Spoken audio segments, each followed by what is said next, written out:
हरित बीड अभियानाने एका दिवसात 30 लाख वृक्ष लागवड करून इंडियन बुक ऑफ रेकॉर्डमध्ये नोंद.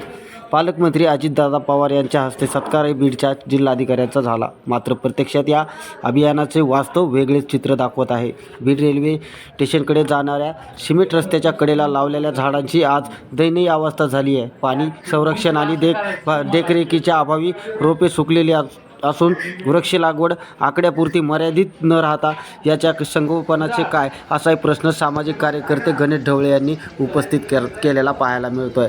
पाहूयात नेमके ते काय म्हणालेत.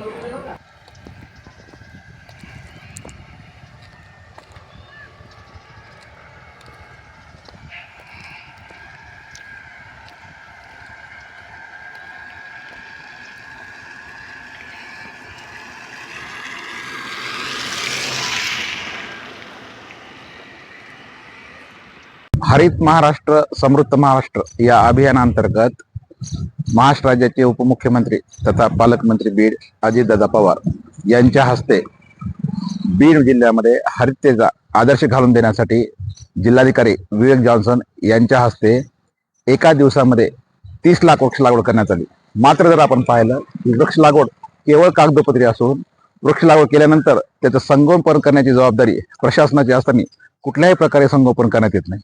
एवढंच नव्हे तर उपमुख्यमंत्री अजितदादा पवार यांनी लावलेलं झाड सुद्धा आश्रत नाही, टिकलेलं नाहीये.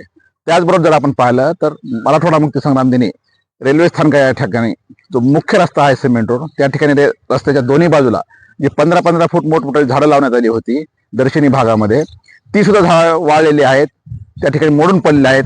त्याकडे जिल्हा प्रशासन लक्ष नाही. एकंदरीत बीड जिल्ह्याचे जिल्हाधिकारी यांनी एका दिवसात 30 लाख वृक्ष लागवड केली म्हणून इंडियन बुक ऑफ रेकॉर्डमध्ये त्यांचा नोंद झाली आणि उपमुख्यमंत्री अजितदादा पवार यांच्या हस्ते त्यांचा सत्कार करण्यात आला होता. मात्र ही लागवड केवळ कागदोपत्री असं दिसून येतं.